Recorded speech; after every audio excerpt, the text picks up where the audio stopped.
Hi everyone. We're in a very special place. We're in the Paris Stock Exchange, the former Paris Stock Exchange, in this very old phone booth. What's it called?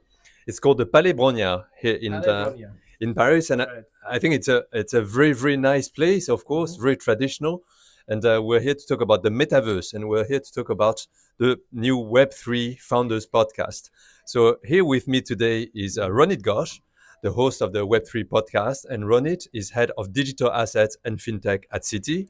I'm Huy, co-founder of CFTE, and for this inaugural session, we'll be talking about the Metaverse report that was just released by Citi. Hi, Ronit. Hi, Hui. Hello, everybody. So the Metaverse report Yes. has been a very comprehensive report on what Yes. has happened in the space over the last year. First, can you tell us what is the report about? Absolutely. It's about the metaverse. So, what is the metaverse? It's the next generation of the internet. That's it. So, the last generation of the internet was smartphone based, the first generation was desktop based, next generation will be metaverse. That's an immersive internet. You're in the internet, you're not interacting with it from the outside, you're inside it. That's what it is. Immersive, embodied, persistent, etc.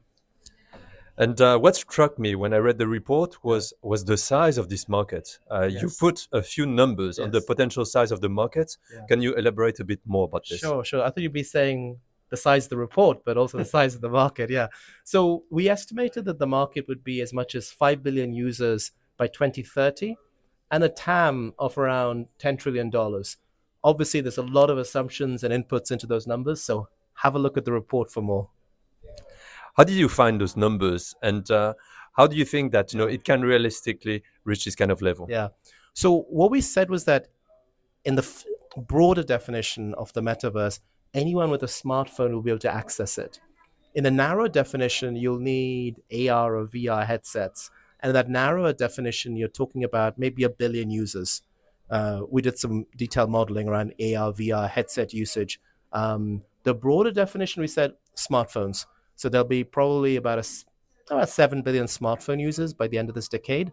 And then we took a haircut on that based on availability of 5G and good Wi Fi, because latency is going to be key.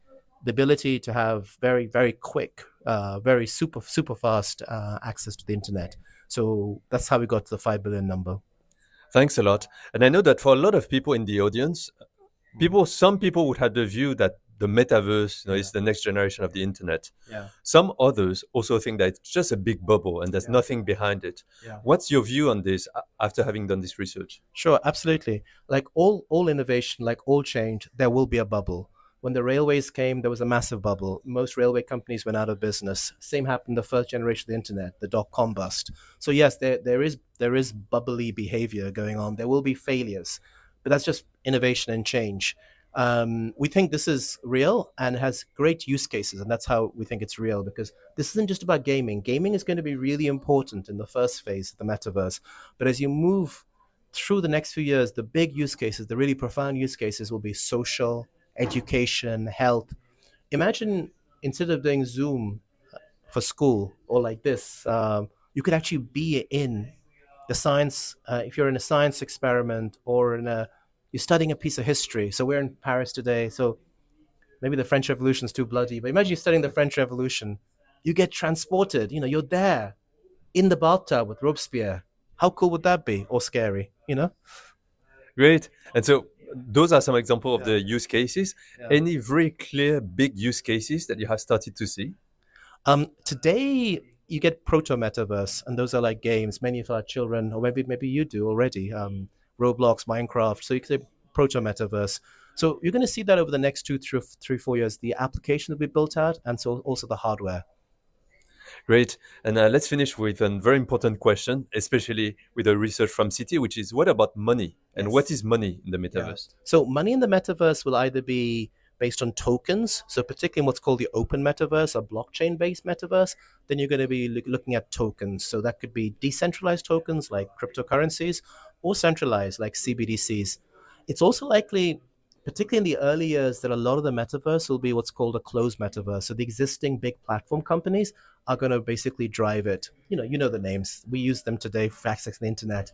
And their existing what's called TradFi or traditional financial services, so credit cards, existing fiat payment rails, those will dominate. The challenge for traditional finance is that it tends to be bordered. It tends to be based in national currencies and countries, whereas by definition, anything that's digital and internet is global and borderless, and that's going to be one of the challenges.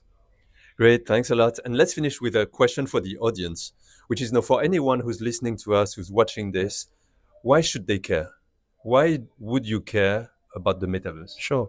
Imagine this was 20 years ago and we'd just been through COVID. What would life have been like without e-commerce, without Zoom, without digital?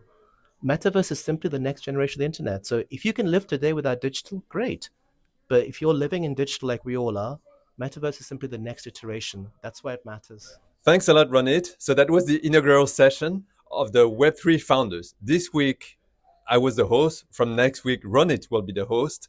We're here from the Paris Blockchain Summit. We're here in a very real place, which is the Palais Brognard, the former stock exchange in France.